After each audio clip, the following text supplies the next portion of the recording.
He sounds like he's going to be pretty good. Thank the Lord. I just texted him about Julia.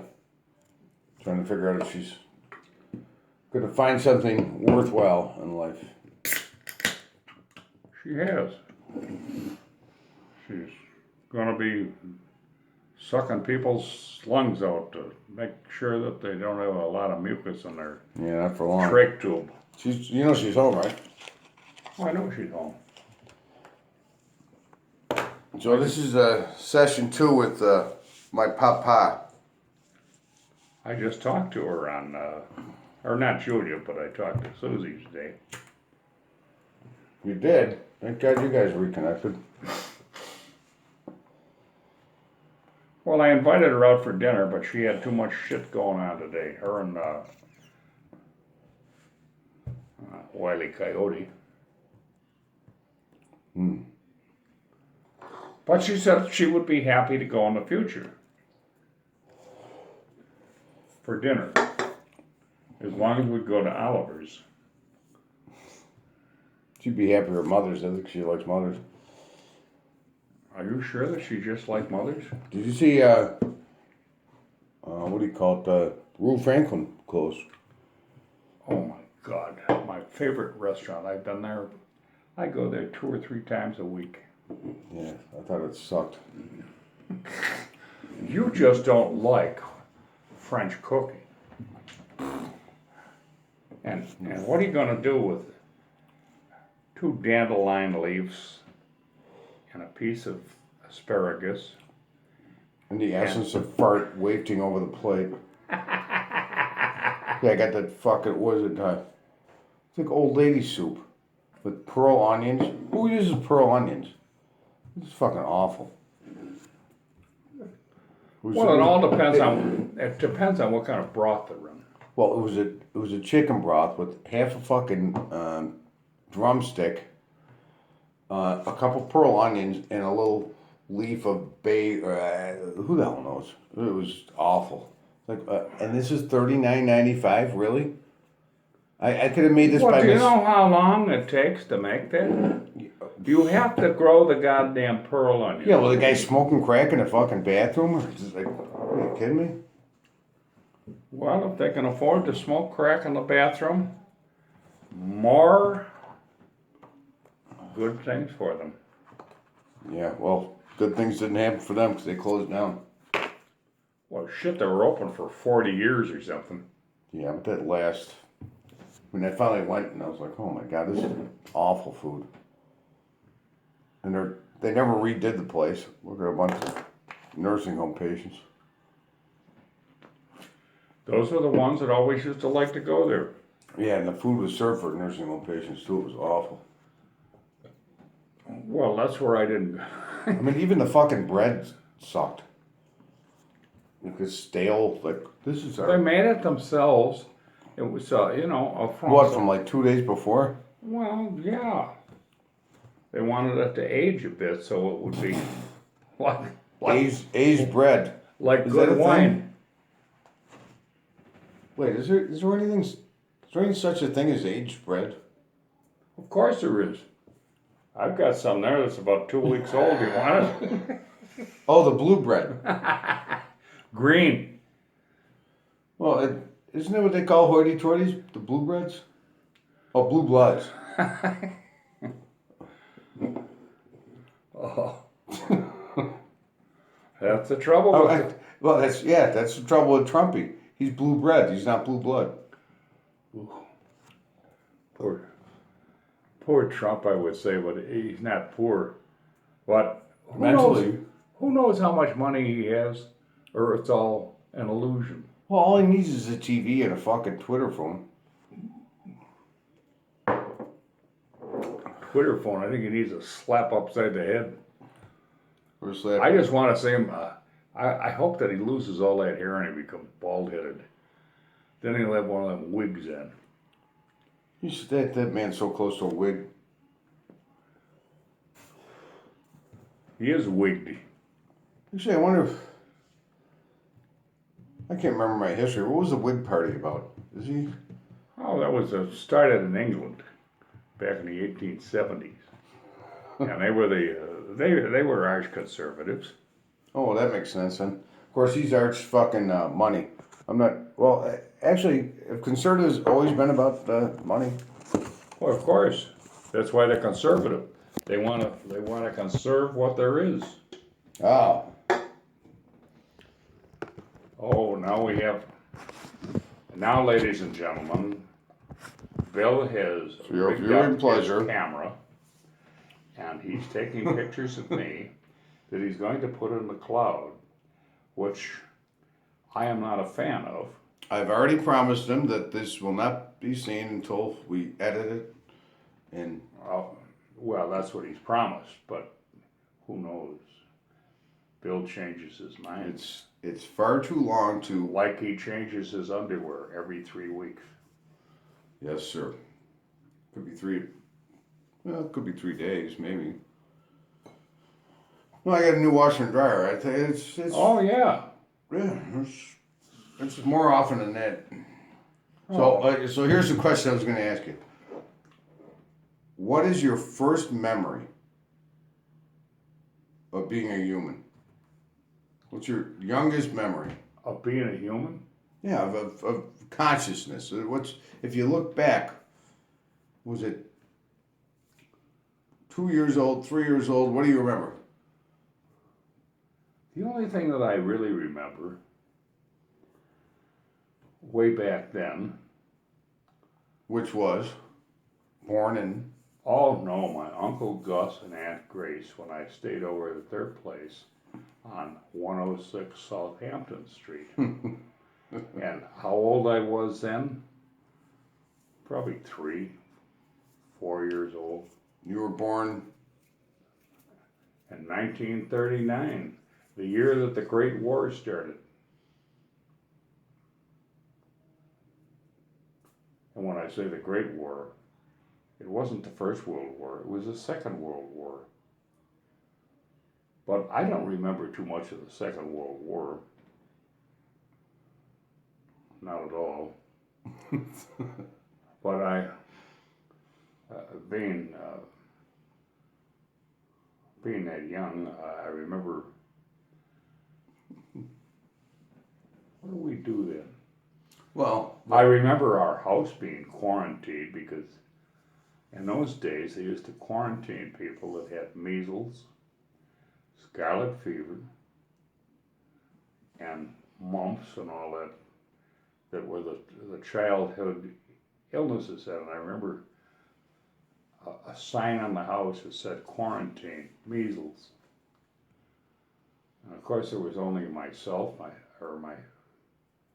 myself and my twin sisters. And I don't think.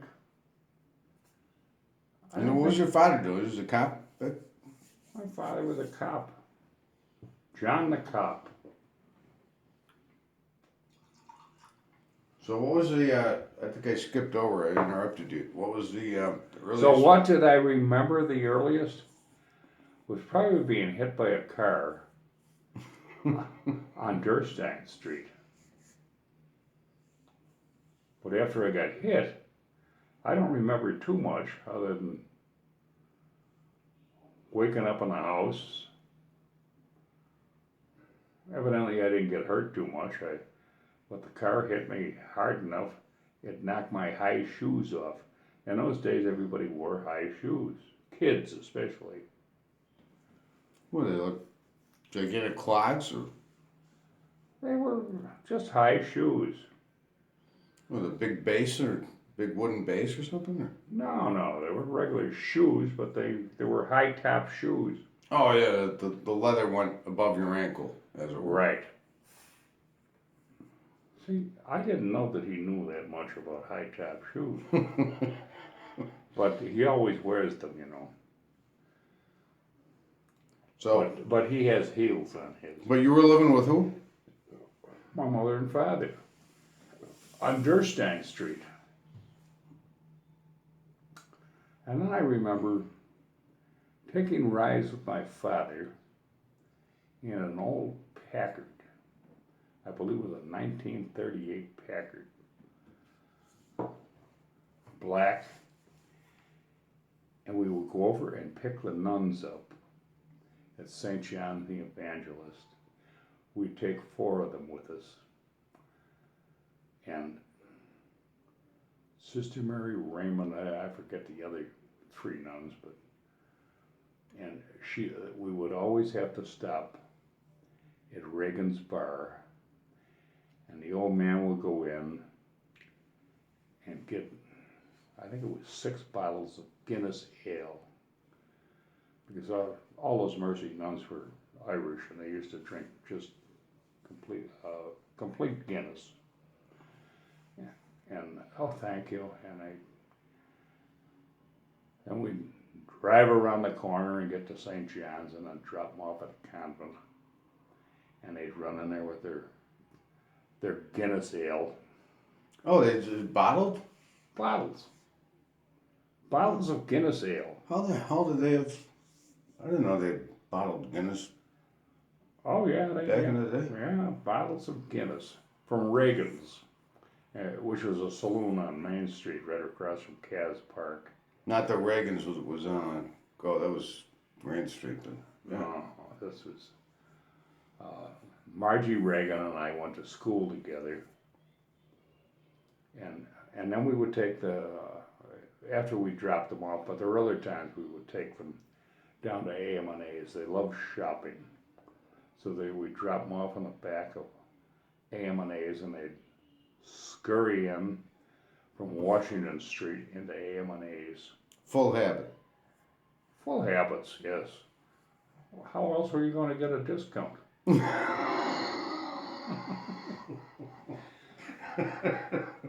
Now, these are all white women, right? Well, yeah. So, but then they'd buy something, and the next week, Pops would pick them up, and we would drive back to AM&A's, which probably most people don't know, but then it became Bon-Ton way back when. But they would always take everything back that they bought and buy some other crap so they could take another ride in a 1938 Packard.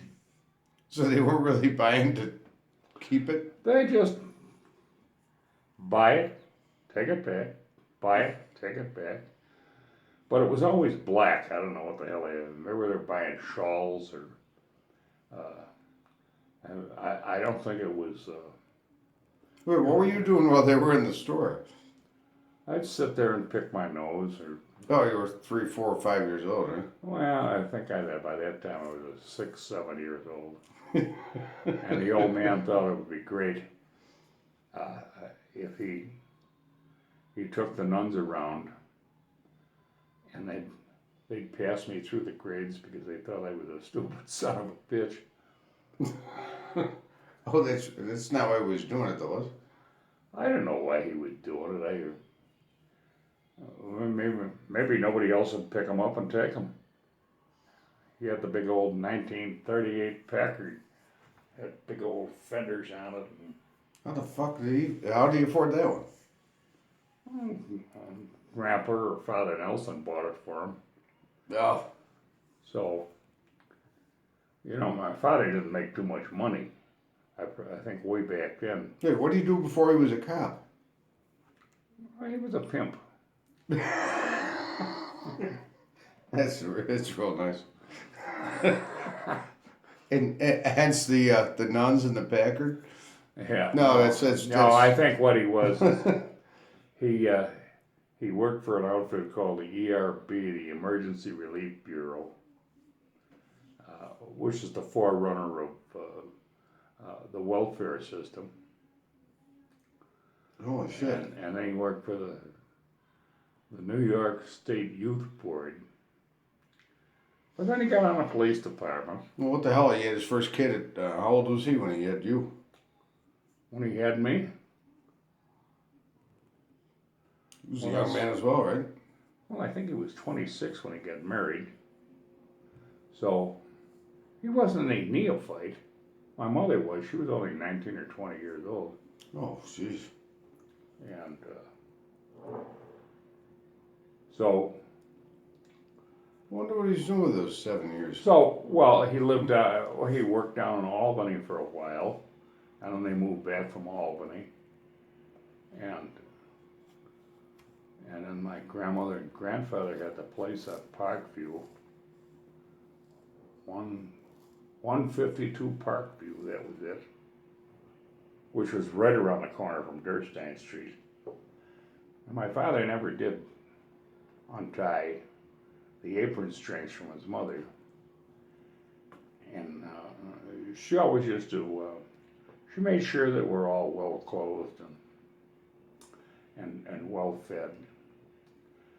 And she would always have her nose stuck in our business on Durstein Street. I always felt sorry for my mother having to put up with the old bitch coming over and raising hell. Jeez. What was her name?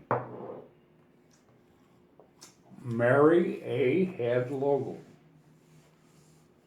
I don't know what the A stood for Agnes. Mary Agnes Hadlogle. Oh, that's how, Paul Head. yeah, Mr. Head, who taught me gym class Yeah, Paul. from K through 8. Yeah, he was a relation. And he used to give me free gym socks and underwear. And hey, local, come over here. He'd open his trunk, and he'd make sure none of the kids were around at St. Mark's. He's like, "Come here, I got a bunch of free stuff. Don't let the other kids know." And of course, I let him know. Stool pigeon. Yeah, braggart. Mr. Head gave me these.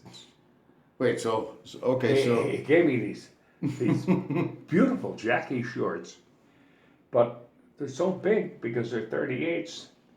yeah, ironically they were too. And my waist was only a 16. Yeah, maybe a 12. But so I interrupted you, but okay. Back to So back to my growing up. So Sister Mary Raymond, she taught me in 4th grade. She was a typical Mercy nun. She could take a ruler and whack my hands. Why can't you learn? She'd be. I just say, why don't you die, you old bitch? But she never did die when I was there. but what I mean I remember So then I went through until 8th grade. And I enjoyed growing up over there because I was close to Casanova Park. And all the guys would get together. We'd play baseball. And just run across Seneca Street and get over to Casanova Park. We'd be batting the balls around and having football games.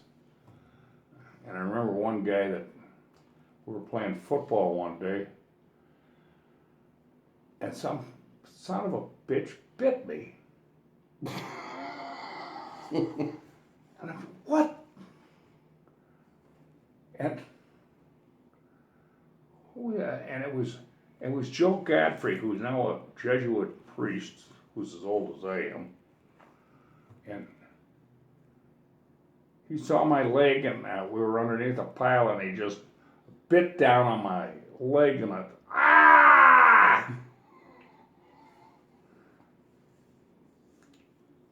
So I had teeth marks on my leg from Joe. And then there was another guy, Paul Lehner, who told me years later it was Joe Godfrey that bit you. You fucking stool pigeon. Why? Well, you didn't beat up Paul for the.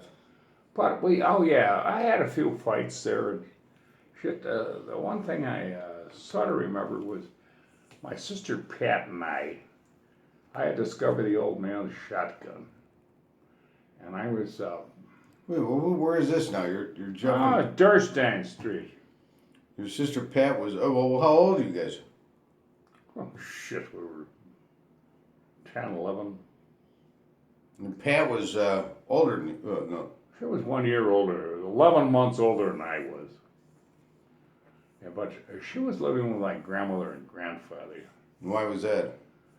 That was because my grandmother and her husband had lost their daughter Dorothy when she was 11 years old. And Grandma never really got over that. So when Pat was born, she became Surrogate child. she became the surrogate daughter. And they took Pat over. And, well, it wasn't because Grandma couldn't, your mother couldn't handle her. It's just for. She could handle her, but she wasn't given that opportunity in those days. Women were relegated to a position secondary to the Grand Master. Being your father And or my the father Catholic Church and or his mother. oh, And, the evil one. and my mother was, she had a mellow disposition, and she just went along with it. She probably didn't want to. Yeah, I'm sure she didn't want to. In fact, I know she didn't want to. It's so But proud. she sort of had to. Because my good Uncle Lamont Sr. kind of sort of pled his mother's case for her. And my mother Kathleen said, okay, I don't suppose it would be too bad. But then, of course, she would carry me around in her belly, and the next thing, I exploded out of her birth canal. And so, she had another kid. Well, so Pat went with who? Her grandmother and her grandfather on living on 152 Parkview. How long did she stay with him? Well, I can get to that. That's easy. She stayed with them until she got married. Oh, Jesus. She was never even part of your family. Not really.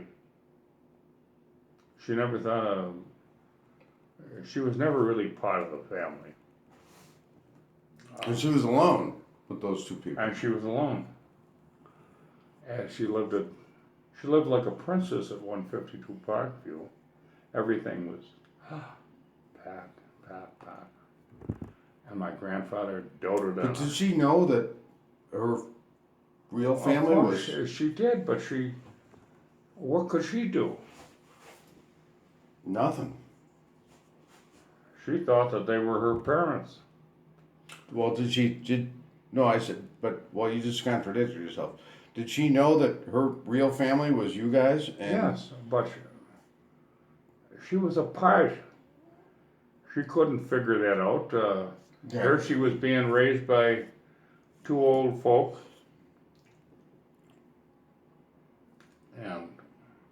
And of course, that's it was a strange relationship. and quite an age difference.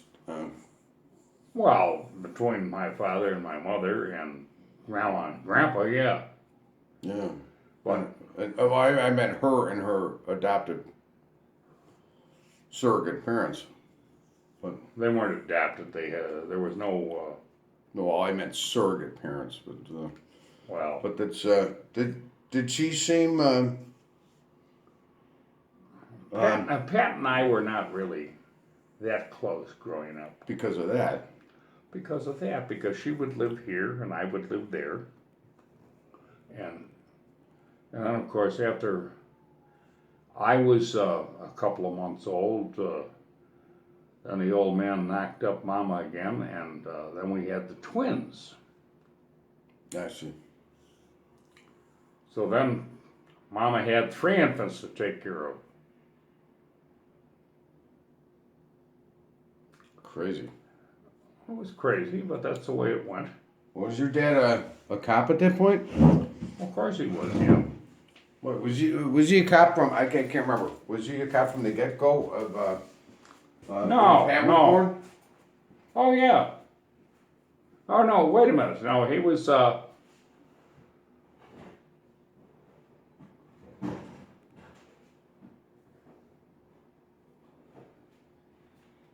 No.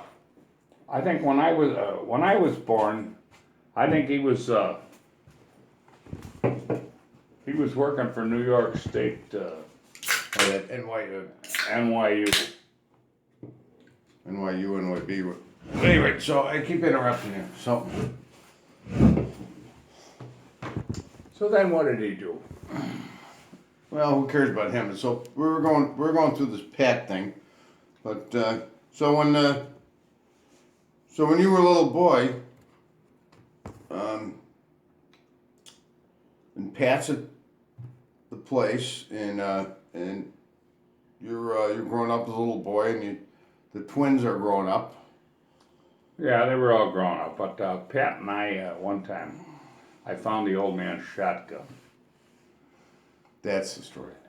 and Pat and I put the shotgun underneath the baby carriage, and I was pushing. It's like a nice summer stroll. I don't know what it was, summertime or what it was. I don't remember any of that, but I remember my mother. She said, he's got a gun. He's got. So I don't know. I guess she came out, grabbed a shotgun, and gave me a swat in the ass, and told Pat, "What the hell are you two doing?" Well, he wanted to take a walk. With a shotgun.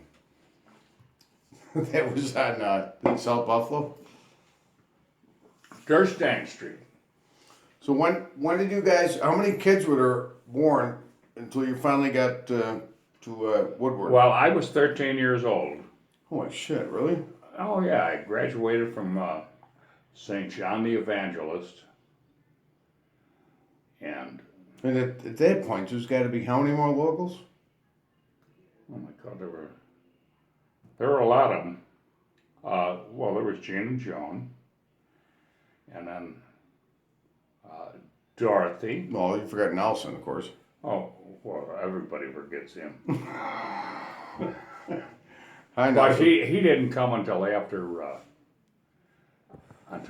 Dorothy.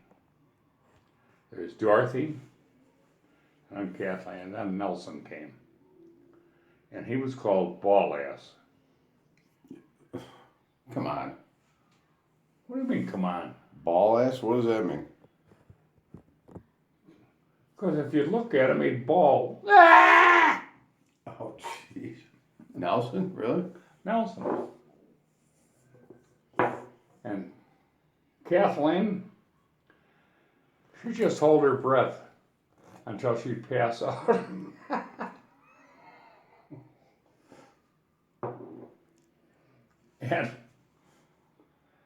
and finally when You must have been fucking wondering, being older than all this whole situation. Just, well I mean, did you hate your siblings?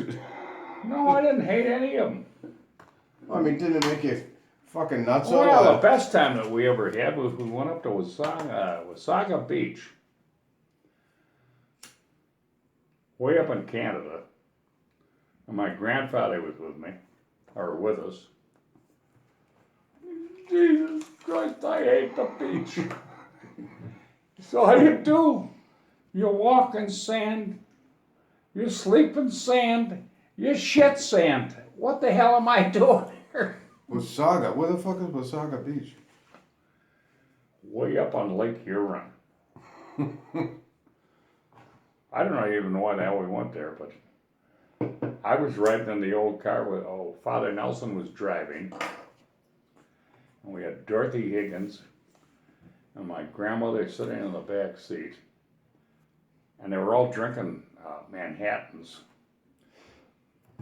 Not in martini glasses, I assume. No, they were made. Dorothy Higgins was making these Manhattans. They're all smashed. So we got up there, we're getting this, I don't know, I think we had 2 cottages up there. So, had a good time, great time. Because we're up there for 2 weeks, but my grandpa, oh, Jesus Christ, I gotta get out of here, I can't stand the sand. Wait, how old are you then? Maybe 14. And you were drinking Manhattan still? Huh? You were drinking Manhattan still? No, I wasn't drinking Manhattan. Oh, okay. They wouldn't give me a Manhattan. I just hand the glasses over to them. That's fucking hilarious. And it was about if I remember, it was 3 or 4 hours up there. Huh, I'll have to look that up. So, Wasaga Beach, I think it's still around. what one of the questions I asked a couple minutes ago was the move, finally to, To Woodward Avenue? yeah. Yeah, they decided the house was too small for us over there because there were too many people in it. And, well, was it a rental? Like you had a full house, or? We had a full house, but there was one bathroom in the house on Durstein, and upstairs there were 4 bedrooms. Downstairs, nothing? Bedroom? Downstairs, a living room, dining room, kitchen, and like a family room. But Right, so you had to move. so then the house, I don't know, they decided they had a great house out there in North Buffalo on Woodward Avenue, 160 Woodward Avenue. So they bought this huge, and I mean huge. They who? Well, I guess it was my father, my mother, my grandparents, Y'all pitched in? and I don't think my father pitched in a goddamn dime because he never had a dime. It's because you goddamn kids. Well, that's what he used to say. There's too goddamn many kids. I said, well, Dad, whose fault is that? Well, and then you'd say, you know how much prophylactics cost? I knew that, but he never liked to choke his chicken on a rubber